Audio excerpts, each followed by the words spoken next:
پارہ نمبر 30 سورۃ النبأ۔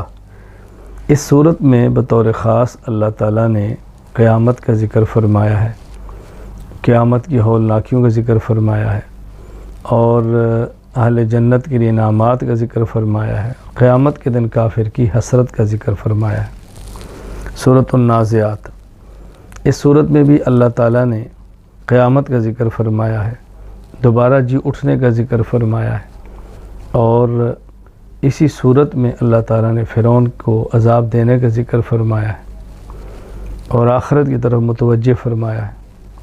سورہ عبس، اس میں بنیادی طور پر ایک نابینا صحابی عبداللہ بن ام مکتوم رضی اللہ تعالیٰ عنہ کا ذکر فرما کے یہ بات سمجھائی ہے کہ غیروں کی بجائے اپنوں کا زیادہ خیال کیا جانا چاہیے، غیروں کی بجائے اپنوں پر توجہ زیادہ دینا چاہیے۔ اپنوں کا حق پہلے ہے، غیروں کا بعد میں ہے، طلب والے کا حق پہلے ہے، بے طلبوں کا بعد میں ہے۔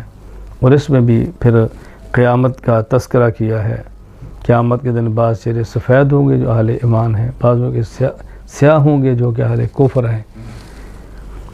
سورۃ التکویر، اس میں بھی قیامت کا ذکر کیا ہے، علامات قیامت کا ذکر کیا ہے، اور پھر آخر میں حضور اکرم صلی اللہ علیہ وسلم کے بارے میں ذکر فرمایا کہ آپ کا ایک مقام ہے، رتبہ ہے، اور آپ مجنون نہیں ہیں، الحمدللہ اللہ کی طرف سے۔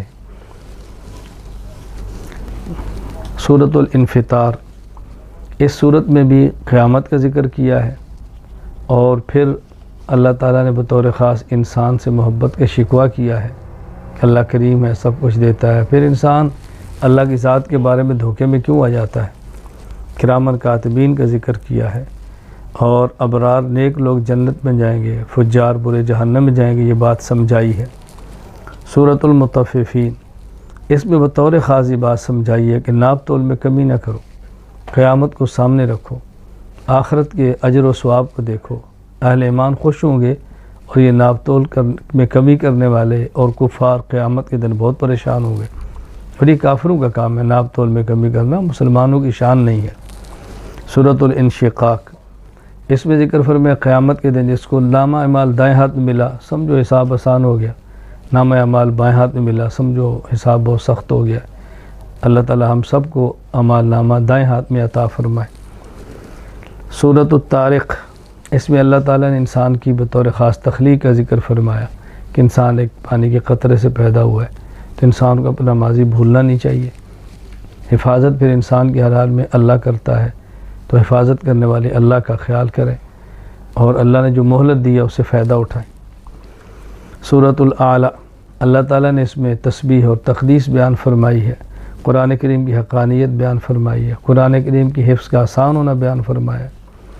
سورۃ الغاشیہ، اس میں قیامت کا ذکر فرمایا، وحدانیت کے دلائل دیے ہیں، قدرت کے دلائل دیے ہیں، اور پھر یہ بات سمجھائی ہے کہ پیغمبر کے ذمہ بات کو سمجھانا ہے، پیغمبر کے ذمہ بات کو منوانا نہیں ہے۔ سورۃ الفجر، اس میں اللہ تعالیٰ نے بندوں کی آزمائش کا ذکر کیا، قیامت کی ہولناکی کا ذکر کیا، اور اپنے بندوں کے بارے میں فرمایا کہ اللہ تعالیٰ فرماتے ہیں یا ایتھا النفس المطمئنہ ارجعی الی ربک راضیۃ مرضیہ فادخلی فی عبادی وادخلی جنتی۔ اللہ کی جنت میں جانا ہے تو اللہ کے بندوں میں شامل ہو جاؤ، جہاں اللہ کے بندے جائیں گے وہاں اسی جنت میں اللہ تمہیں بھی بھیج دے گا۔ سورۃ البلد، رسول اللہ صلی اللہ علیہ وسلم کے پیارے شہر کی قسم اٹھا کر اللہ پاک نے یہ بات سمجھائی ہے کہ دیکھیں اچھے اعمال کا وزن بہت زیادہ ہے، برے اعمال کا کوئی وزن ہی نہیں ہے، تو اچھے اعمال کی کوشش کرو، ترغیب دی ہے۔ سورۃ الشمس، اس صورت میں اللہ تعالیٰ نے 11 قسمیں اٹھا کر یہ بات سمجھائی ہے کہ جو شخص تقوی اختیار کرے گا، اصلاح کرے گا، کامیاب ہوگا، جو تقوی اختیار نہیں کرے گا، اپنی اصلاح نہیں کرے گا، وہ شخص ناکام ہو جائے گا۔ سورۃ اللیل، اللہ تعالیٰ نے قسمیں اٹھا کر بات سمجھائی ہے کہ دیکھیں اچھائی کا راستہ اختیار کرو گے تو کامیابی، برائی کا راستہ اختیار کرو گے تو ناکامی۔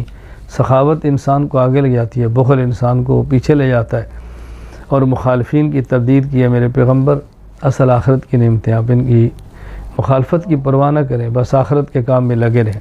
سورۃ الضحیٰ، والضحیٰ واللیل اذا سجا، نبی کریم صلی اللہ علیہ وسلم سے محبت کا، اپنے راضی ہونے کا تذکرہ کرایا، کبھی ناراض نہ ہونے کا ذکر فرمایا، اور بطور خاص یہ 3 حکم دیے ہیں۔ مانگنے والے کا خیال کرو، یتیم کا خیال کرو، اور مانگنے والے کو ڈانٹو مت، جھڑکو مت، اللہ تعالیٰ جو نعمت عطا فرمائے اس کا تذکرہ کرو۔ سورۃ الانشراح حضور اکرم صلی اللہ علیہ وسلم کے مقام و مرتبہ کو بیان کیا ہے کہ اللہ نے حضور کی عظمت کو بڑھا دیا ہے، اور مصیبت اور تکلیف کا ذکر کیا ہے کہ اللہ جب تکلیف دیتے ہیں تو پھر اس کے بدلے میں 2 راحتیں بھی دیتے ہیں، اس کا بھی خیال کرو۔ صرف مصیبت نہ دیکھو، مصیبت پہ ملنے والی آسانیاں اور اجر اور ثواب کو بھی ذہن میں رکھا کرو۔ سورۃ التین اللہ تعالیٰ نے قسمیں 4 اٹھا کے بیان فرمایا کہ انسان کو اللہ نے شکل و صورت کی بات اپنی مخلوق میں سب سے خوبصورت بنایا ہے، تو انسان کو اس بات کا خیال رکھنا چاہیے۔ پہلے صورت نے ایک دن ختم ہو جانا ہے، لہذا آخرت کی تیاری کے اندر لگے رہیں۔ سورۃ العلق اللہ پاک نے یہ بات سمجھائی ہے، اور کہ اللہ تعالیٰ نے قلم کو کیسے پیدا فرمایا، قلم کس لیے بنایا، انسان کو کیسے بنایا، قلم کی عظمت کو بیان فرمایا، اور یہ بات سمجھائی ہے غرور اور سرکشی سے بچو، مال و دولت کی وجہ سے تکبر نہ کرو، بلکہ سجدہ کرو، اللہ کا قرب حاصل کرو۔ اللہ تعالیٰ عاجزی سے اور سجدوں سے قرب دیتے ہیں۔ سورۃ القدر لیلۃ القدر کی عظمت کو بیان کیا کہ اس میں اللہ تعالیٰ نے قرآن کریم کو نازل فرمایا ہے۔ لوح محفوظ سے آسمان دنیا پر لیلۃ القدر میں قرآن کریم اترا ہے، تو لیلۃ القدر کی فضیلت کو بیان فرمایا کہ اس ایک رات کی عبادت 1000 مہینوں کی عبادت سے افضل ہے۔ سورۃ البینہ اس میں بتایا کہ مشرک ناکام ہوں گے، یہود و نصارہ نبی کو چھوڑ کر ناکام ہوں گے، اور یہ بات سمجھائی ہے کہ جو نیک اعمال کرتے ہیں اللہ ان سے راضی ہے۔ بطور خاص صحابہ کرام رضی اللہ تعالیٰ عنہ اجمعین کو یہ اللہ نے دنیا میں انعام دیا، رضی اللہ عنہم ورضوا عنہ، وہ اللہ سے راضی ہیں، اللہ ان سے راضی ہے۔ سورۃ الزلزال قیامت کی ہولناکیاں بیان، جب قیامت آئے گی زمین خزانے باہر نکال دے گی، کوئی لینے والا نہیں ہوگا، اس وقت کو یاد کرو۔ دنیا میں چھوٹی سے چھوٹی نیکی اللہ اس کا بھی اچھا بدلہ دیں گے، چھوٹی چھوٹی برائی اس کا بھی برا بدلہ ملے گا، قیامت کے حساب بے باک کر دیا جائے گا۔ سورۃ العادیات دوڑنے والے گھوڑوں کی قسمیں اٹھا کر یہ بات سمجھایا کہ دیکھو گھوڑا وہ جانور ہے جس کا کھاتا ہے، اس کی بات کیسے مانتا ہے، تو تم انسان ہو، نہ شکری مت کرو، جس اللہ کا کھاتے ہو اس اللہ کی اطاعت بھی کرو۔ سورۃ القاریہ قیامت کا ذکر کیا، اور پھر یہ بات سمجھائی کہ جن کے اعمال نیک ہوں گے ان کا اعمال نامہ وزنی ہوگا، جن کے اعمال نامہ غلط ہوگا، گناہ زیادہ کی ہوں گے، ان کا اعمال نامہ بہت ہلکا ہو جائے گا، اور قیامت کے دن اعمال کو گھنا نہیں جائے گا، تولا جائے گا۔ نیک اعمال کرو اور اخلاص کے ساتھ کرو۔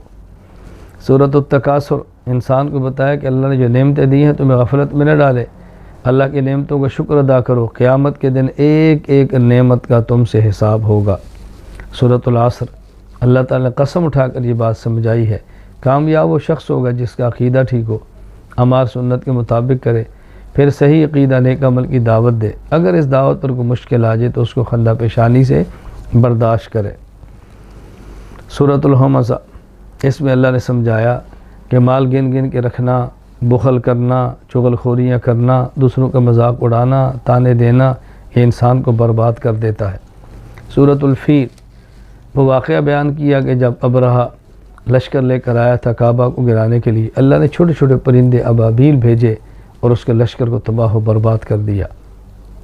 عبرت حاصل کرو، اللہ کے دین کو مٹانے کی بات نہ کرو، اللہ کے دین کی مدد کرو۔ سورۃ القریش اس میں یہ بات سمجھائی کہ دیکھو اللہ تعالیٰ تمہیں رزق بھی دیتا ہے، اللہ تعالیٰ تمہیں امن بھی دیتا ہے، اس اللہ کی عبادت کرو جو امن اور تمہیں رزق دیتا ہے۔ یہ بات سمجھائی اصل چیز تو عبادت ہے، اور عبادت کا ماحول بنتا ہے اچھی معیشت سے اور امن سے، لہذا ایسے حالات پیدا کرو کہ جس سے امن بھی ہو، معیشت بھی اچھی ہو، اور اللہ تعالیٰ کی عبادت کے اندر لگے رہو۔ امن اور معیشت سرکشی نہ کرو، اللہ کی نعمت سمجھ کر اللہ کے سامنے جھک جاؤ۔ سورۃ الماعون یہ بات سمجھائی ہے، بخل نہ کرو، نماز کی پابندی کرو، نماز میں غفلت نہ کرو، چھوٹی چھوٹی چیزیں کھانے پینے کی ہوتی ہیں یہ دیا کرو، اتنا بھی آدمی بخیل نہ ہو کہ چھوٹی چھوٹی چیزیں بھی روک کے رکھ لے، تو سخاوت کرو، بخل سے بچو، نمازوں کا اہتمام کرو، سستی سے بچو۔ سورۃ الکوثر حضور اکرم صلی اللہ علیہ وسلم کی عظمت کو بیان کیا کہ آپ کے مخالف ختم ہوں گے، آپ کا نام قیامت تک اور قیامت کے بعد بھی رہے گا۔ رسول اکرم صلی اللہ علیہ وسلم کی عظمت کو بیان فرمایا۔ سورۃ الکافرون اس میں عقیدہ شرک کا رد کیا ہے، بنیادی طور پہ شرک کی نفی کی ہے۔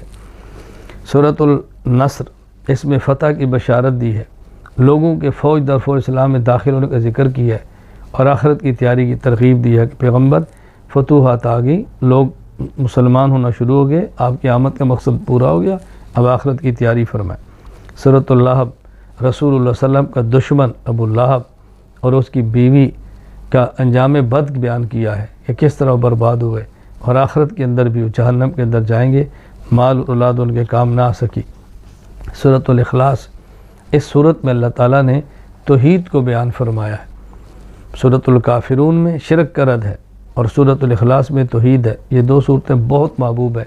عام طور پہ فجر کی نماز میں، فجر کی سنتوں میں پہلی رکعت میں سورۃ الکافرون اور دوسری رکعت میں سورۃ الاخلاص پڑھنے کا اہتمام کرنا چاہیے۔ آخری دو صورتیں سورۃ الفلق اور سورۃ الناس، اس میں یہ بات سمجھائی ہے کہ انسان کو چاہیے انسانوں اور جنات کے شرور سے پناہ مانگے، اللہ تعالیٰ کی حفاظت میں آئے، اور جادو سے بھی بچنا چاہے تو اللہ کی پناہ میں آئے، وسوسے سے بچنا چاہے تو اللہ کی پناہ میں آئے۔ ہر حالت میں انسان کو چاہیے کہ شرور اور فتنوں سے بچنے کے لیے اللہ کی پناہ میں آئے۔ اللہ تعالیٰ نے سورۃ الفاتحہ سے قرآن کریم کو شروع فرمایا، سورۃ الناس میں ختم فرمایا۔